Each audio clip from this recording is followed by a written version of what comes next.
Hello everyone, just wanted to mention before we start this video, there are going to be timestamps below for anyone that wants to skip to a specific section of the video. Go ahead and do that now if you want to do that. Also be sure to check out any links below in relation to Hyperliquid where I'm currently trading. Again, I just think it's a really good platform. I've got no affiliate sponsorship from them or anything like that. I just think it's a really good platform. Alongside, check out Entropia on X for our any upcoming details on our project. Check out Exo charts for market profile, footprint charts, etc. that I'm going to be covering in this video. But let's get into it, which is about fair value gaps, single prints, gaps. Again, all of them have the same meaning. I don't want to focus on that. And I think it's very important that a lot of you don't focus or dwell on the names of them too much, and actually more so focus on the root logic behind it rather than the name itself, and focus on how you can use that root logic to actually improve your trading. Okay, so what is a fair value gap, single print gap, whatever it may be? We'll talk about, let's explain single prints first, because I think that's the best way to explain them. Okay, so if we just head over to Exo charts now, and I've got this chart, this is a TPO chart. Again, I've got a whole video covering market profile on my channel, so go and watch that if you haven't already. But essentially, each one of these blocks is representing a 30-minute candle. Each one of these letters represents a 30-minute candle. So where you have these, if I just enable the bars quickly, okay, so you can see the bars. Let's just disable the candles quickly. So if we're to expand this out, expand text, you can see that each one of these letters represents a candle, okay, a 30-minute candle and time spent. So if we just collapse these again, you'll be able to see that these rows here, so 1, 2, 3, 4, 5, 6 Qs are single prints, meaning that price has spent very little time here, and in particular one candle. Okay, so there's only been one 30-minute candle of price movement that has moved through this region here. Okay, so I'm using 30-minute for market profile. Again, use as you wish. This is just the most common and what I use to identify single prints. Okay, so you can see here 1, 2, 3, 4, 5, 6 single prints representing this really quick move down in price. And why does this form? So if we just look again on the candles to see this, these letter Q is representative of this 30-minute candle here, where price moved really quickly to the downside, and basically saw an imbalance, okay, between buyers and sellers. Now, in this case, there was a lot of market sales coming in, and no one was able to hold it up on the bid side. So prices flushed really, really quickly, as when there's no one to hold the bid, price is going to flush through a ton of levels extremely quickly, finding zero support, and that's going to obviously also cascade in the sense of liquidations can occur, stops can get hit. That will basically enhance that cascade and really amplify it even further and more aggressively. So you get this cascade, really price spends really little time here, imbalance, just, sells pushing price down really, really quickly, and that's how the imbalance forms. Nonetheless, very little time has been spent here. Okay, so now just moving back over to trading view, if we just highlight a section of price here, so if we just go to the 30-minute, you can see this is what we're referring to. Okay, let's just rewind as well to here, where this is now your 30-minute candle where it's created the imbalance. Note how I've not taken into it's the very wick of this candle above, the high of this candle, and then the low of this candle. It's not here or here, it's this here, because if we put it towards the low of this candle and it was just the entire candle, right, this candle has played a part in this, thus it's not one single candle taking part and not forming a single print. This is, that's not correct. Basically, you'd want to do this, okay, because then it's just a 30-minute candle here taking up this specific set of price action, which is forming the single print itself. Now, the single print itself, or the gap, or the fair value gap, whatever you want to call it, has a few components. I'm going to filter it down to 3 components, okay? The first one being the first revisit back towards the level, the second being the middle of it, right, and then the third being the complete fill. So you got 1, 2, 3, okay? Now, I like to look at the first level and the third level, well, okay, so the initial touch, I'm going to call this the initial touch, and the complete fill for potential reactions, okay? So if we just focus on, first of all, the initial touch, what I'd like to see is like a move into it really quickly, and then no acceptance above this level, and then continuation to the downside. Because what you'll see is, if you see acceptance, we'll talk about this in a second, but basically a move into this is, it's kind of your first resistance before then just trend continuation. These single prints, fair value gaps, etc., and these very quick imbalance driven moves are generally part of like trend continuing moves, which means what you'll see is especially on, and this works the same towards the upside as well, which I'll cover later, but you'll see a move up, okay, imbalance created, retrace into the imbalance, continuation.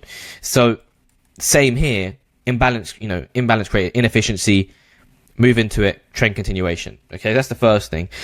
So I'd like to see a reaction off here. Again, you can, apply this with confluences as well, because what you might have, and what you most commonly would have, is like a series of highs maybe here. So you'd have, internal liquidity being taken into single prints, the first touch, and then you see trend continuation as well. The other thing you could be looking for is, a 382 retrace. I really like to see these for trend continuation play. So like imagine, obviously it's not like this in this case, but imagine the 382 was all the way down here, and you had like the 382 retrace into it, and then you saw the move back, continuation down. That's that. Anyway, let's say we didn't see that and we saw acceptance into this. This is where I don't get involved, because you would very, very quickly find yourself getting offside. And what I mean I don't get involved is, I'm not longing this. I'm not longing acceptance into this most of the time, like 99% of the time. But I'm definitely not shorting. I'm not shorting this, because the likelihood is that we're going to at least see a fill. So the key takeaways from the middle, and I say there's 3 components, doesn't mean we have to action upon every single component. The middle part of this is where I prefer to really not get involved at all. Okay. And I'll really just, I can position myself well. Well, what it also means is, let's say I've got into a long from the bottom here, and price sees acceptance into these single prints. Well, I'm not going to take profit early. I'm going to hold it until the complete fill. And that's where you need to be thinking, you can be using these type of things for not only getting into trades, but also trade management. Okay, so that's the middle of them.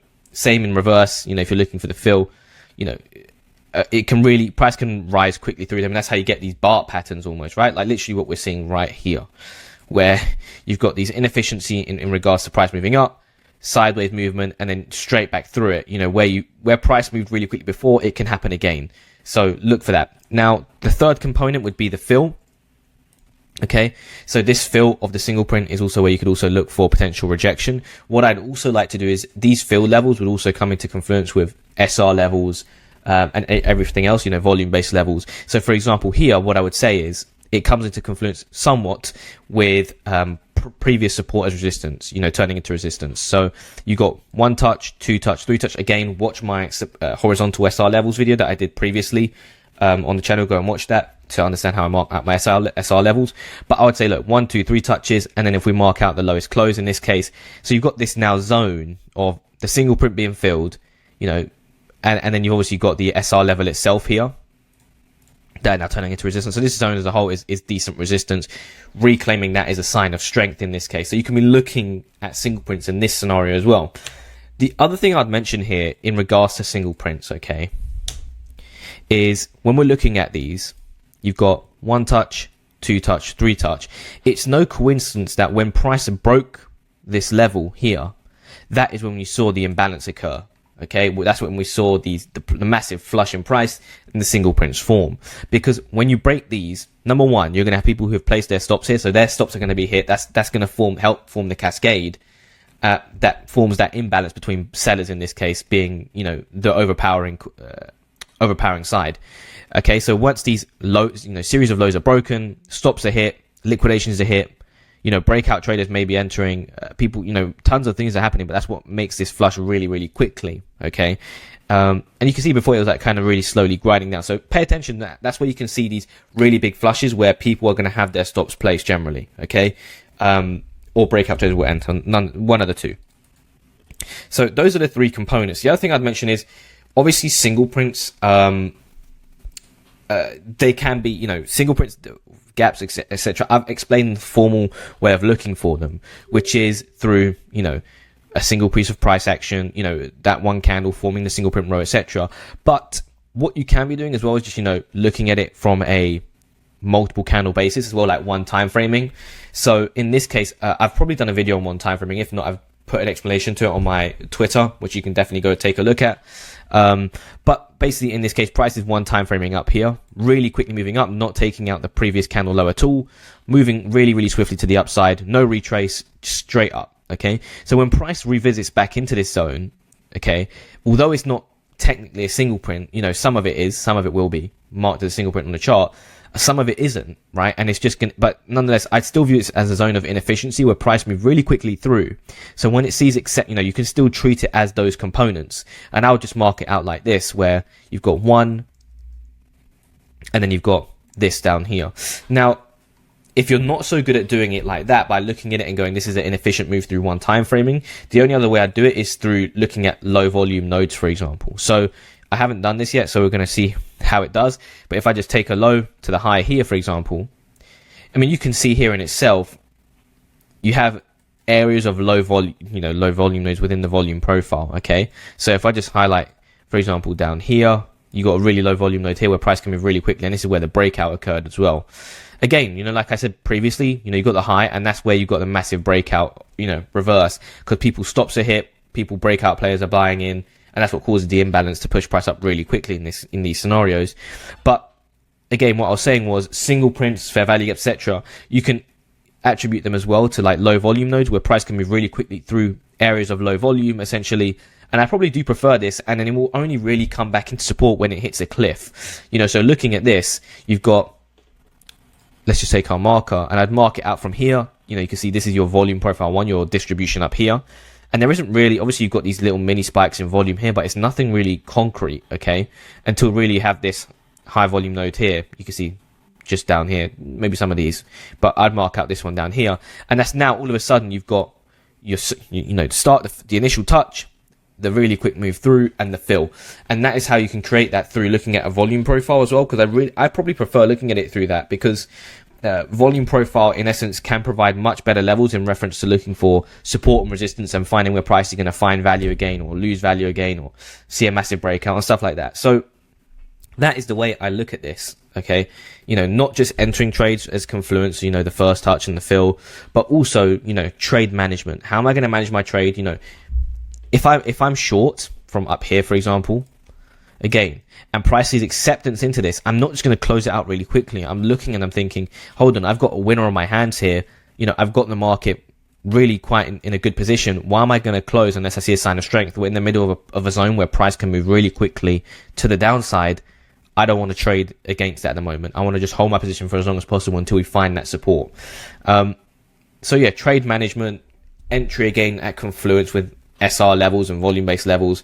But this is the way I look at SR, single prints, fair value gaps, etc., to really identify, the best ways to be using it within my trading. So yeah, I'm not going to waffle on anymore. Thank you again, everyone, for watching. I hope you found something valuable. Again, timestamps below. Obviously, if you watch this point, you've probably seen it all. But yeah, check out Happy Liquid below for any additional benefits. I think it's a good place to be trading DEX. But yeah, also check out Exocharts. We've got tons of stuff coming there. And Entropia. Thank you again, everyone. I'll catch you all later.